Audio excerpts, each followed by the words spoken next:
Conversamos com o João Paulo Teixeira, que é presidente da Associação dos Pesquisadores Científicos do Estado de São Paulo. Ele nos fala sobre os impactos, do projeto 529 para a instituição. Bom dia, João Paulo. Seja bem-vindo ao Jornal da Rede Alesp. Bom dia. Eu agradeço aí a oportunidade de poder falar e expressar um pouquinho sobre a nossa associação e sobre o impacto desse projeto. Agora, João, importante nessa introdução você explicar como é que funciona a instituição, quais os trabalhos realizados no estado de São Paulo, para que o nosso telespectador possa entender. A Associação dos Pesquisadores Científicos do Estado de São Paulo é uma associação de direito privado e sem fins lucrativos, né? Ela foi organizada em 1977 e ela visa a defesa da pesquisa científica e dos pesquisadores científicos que são dos institutos que são abrangidos pela Lei 125 de 1975. Esses institutos são institutos públicos de pesquisa.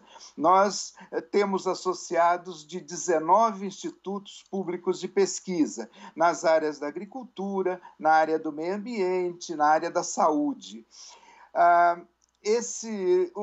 Para dar uma ideia de quais são essas instituições, é o Instituto Agronômico, o Instituto Biológico, o Instituto de Tecnologia de Alimentos, o Instituto Florestal, o Instituto Geológico, o Instituto de Botânica e o Instituto Butantan, Adolfo Lutz, a SUSEM, laboratórios de investigação médica do Hospital das Clínicas, da Faculdade de Medicina da USP. Esses são alguns dos exemplos de institutos desse grupo de 19 institutos dos quais os pesquisadores nós representamos, e defendemos os interesses deles.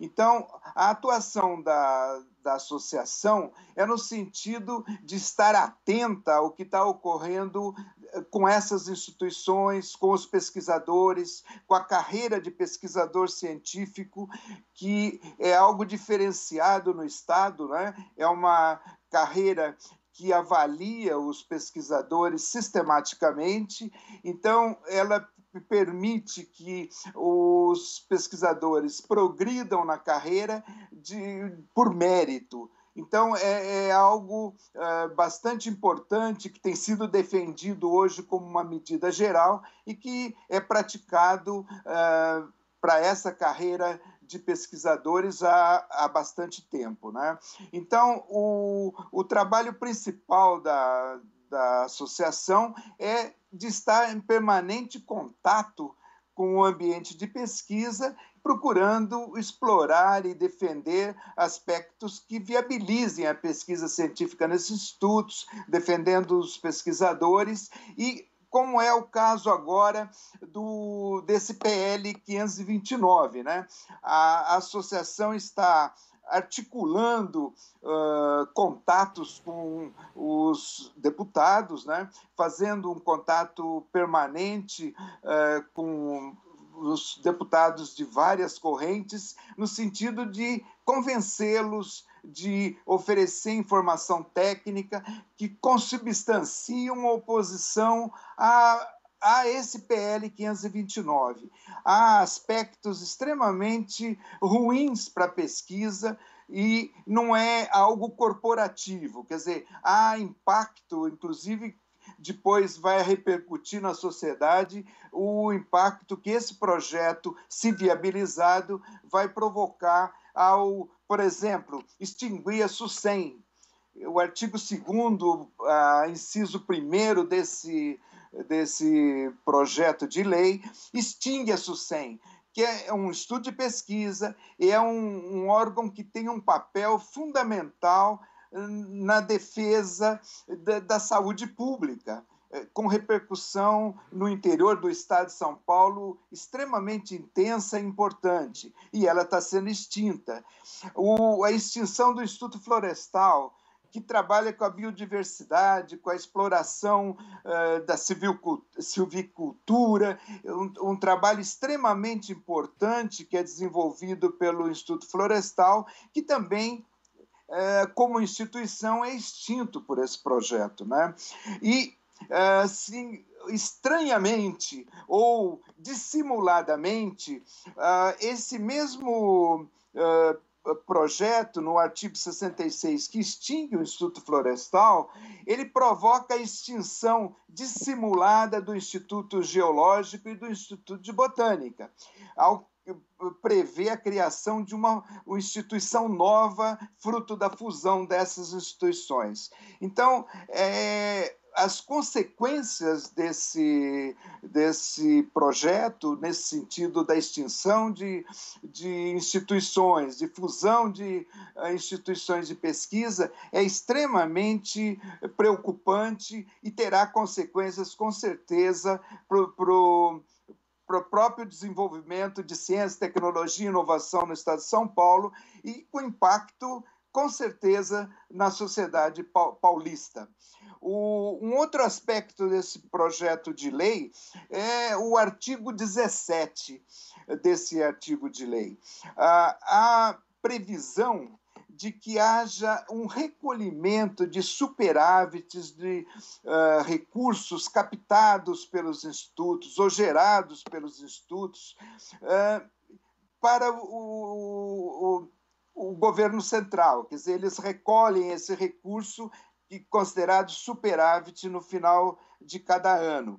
Isso causa um impacto extremamente importante, não só nesses institutos que estão sendo afetados pela extinção, mas em todo o grupo de institutos de pesquisa, porque esses institutos ou arrecadam com produção de sementes que são comercializadas, ou arrecadam com royalties, ou arrecadam com a comercialização de imunobiológico, ou outros resíduos de pesquisa, e arrecadam no sentido de aplicar esses recursos próprios na própria pesquisa, na viabilização de equipamentos, na viabilização de trabalhos que são essenciais para a pesquisa.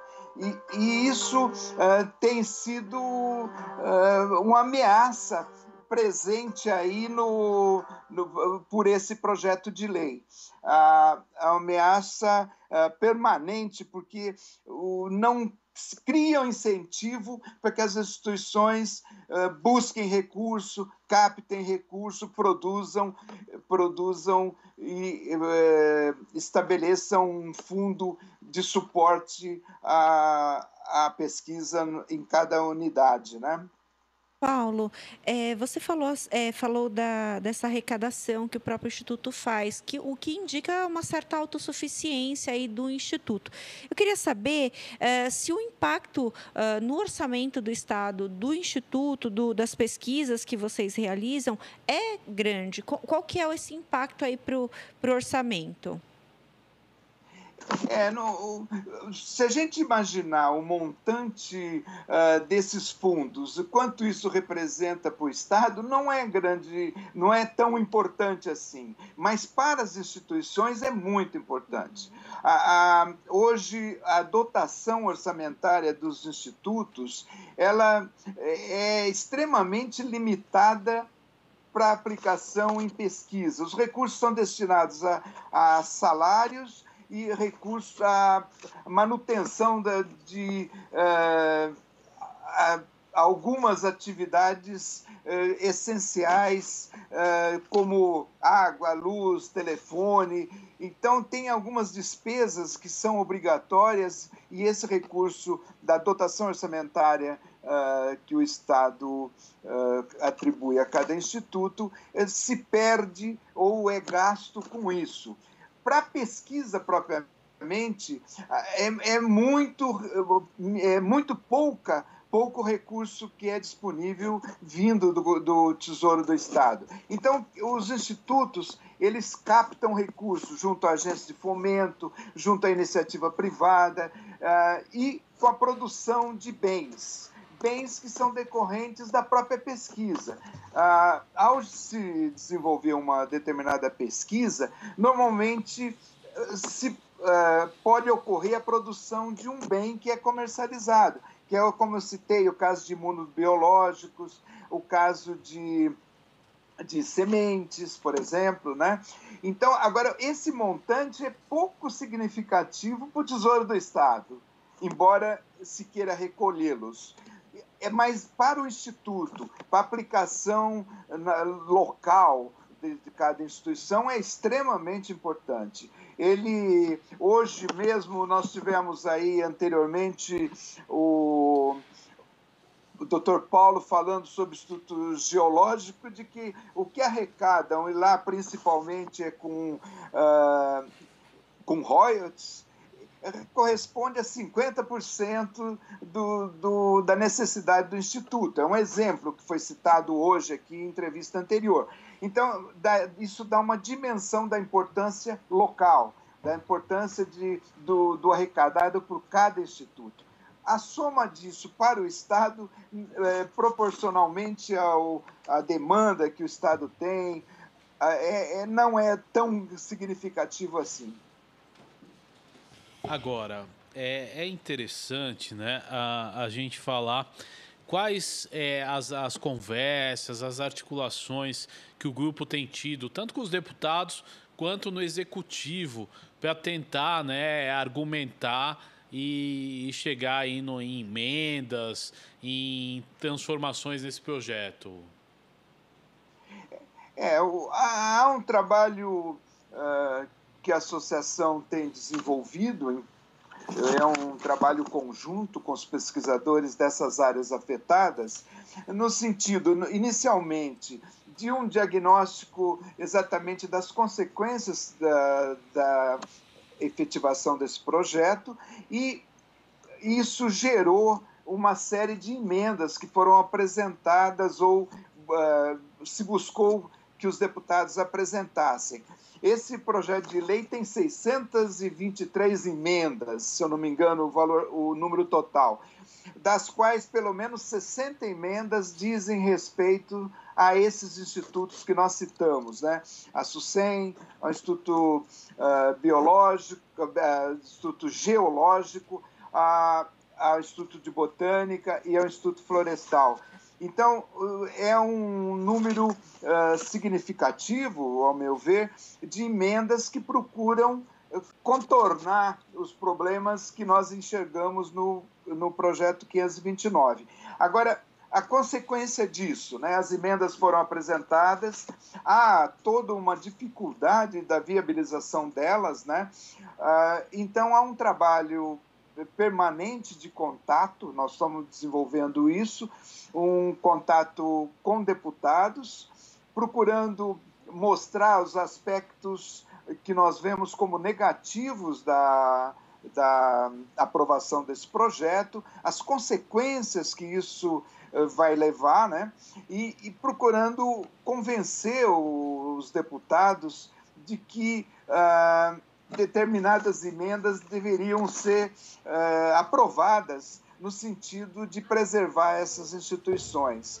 A gente pode destacar que uma argumentação, inclusive, que pode ser levantada, né, e isso é levantado nesses contatos, é que o projeto de lei ele visa ser um instrumento de superação de uma dificuldade provocada pela pandemia, pela Covid. Então, isso causa um dano econômico, isso tem repercussão para o governo do Estado e procura-se com o projeto utilizar isso como antídoto a esse problema que tem de recursos gerados pela pandemia.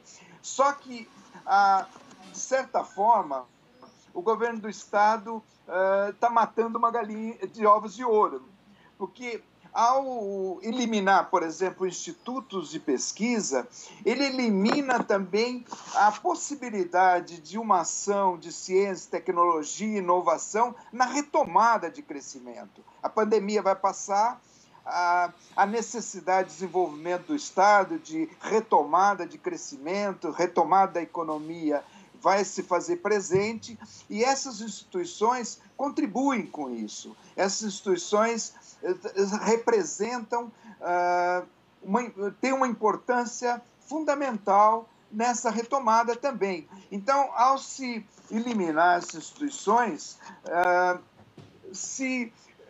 de certa forma, limita o que virá à frente em termos de crescimento e desenvolvimento econômico na retomada pós-pandemia. Isso tanto voltado para a saúde pública, como a SUSEM representa, como na área de produção, como o Instituto Florestal representa, na área de conhecimento e desenvolvimento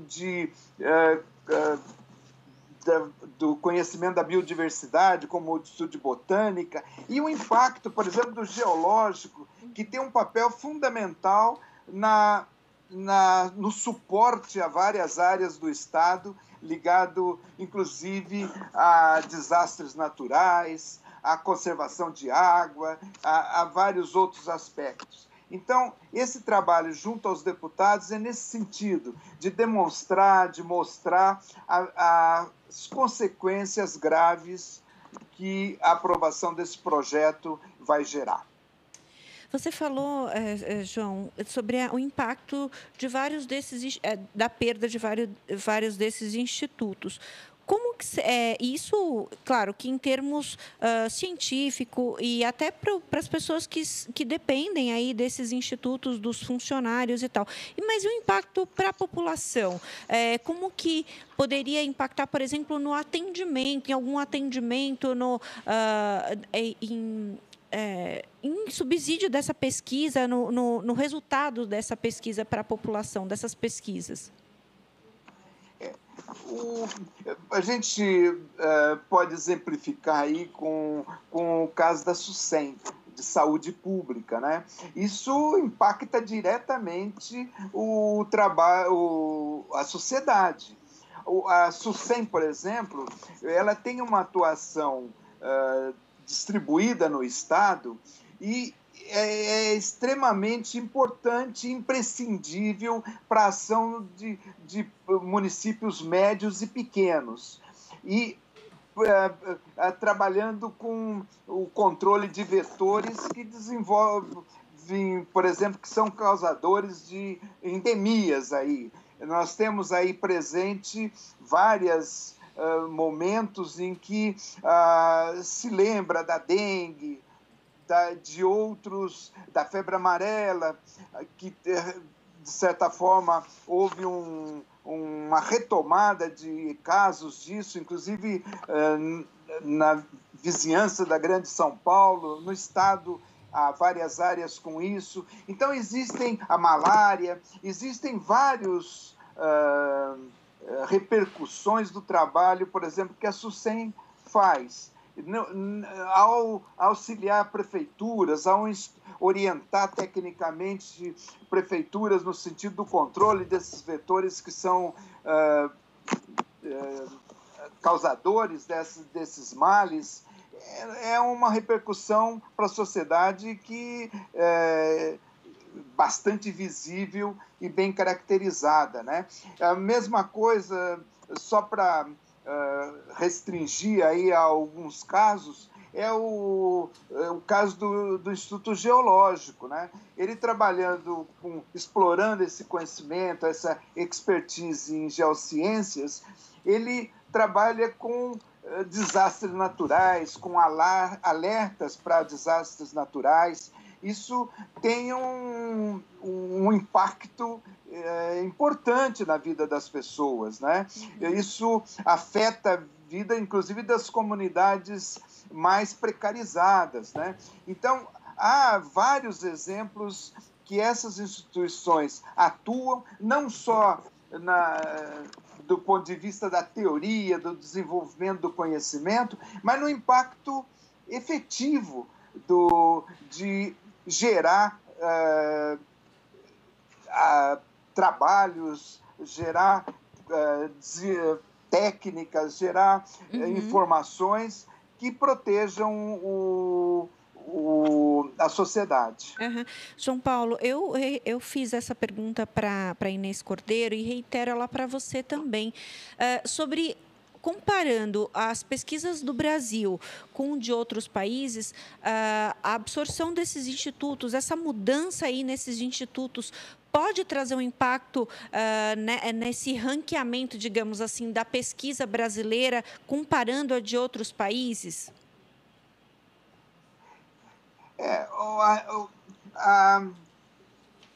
A eliminação de instituições, né, a redução dessas instituições e, principalmente, a incerteza do futuro com relação às instituições, que o projeto, além de extinguir, ele não acena com nenhuma perspectiva futura. Então, não se sabe como serão esses desenvolvidos tecnologias nessas áreas afetadas, né? Qual a repercussão futura disso? Qual a perspectiva de futuro? E isso afeta o que você perguntou. Na realidade, nos fragiliza, há muita competência acumulada nesses institutos, né? E isso se perde facilmente. A gente podia lembrar que uma instituição de pesquisa, ela não tem ação pontual, né?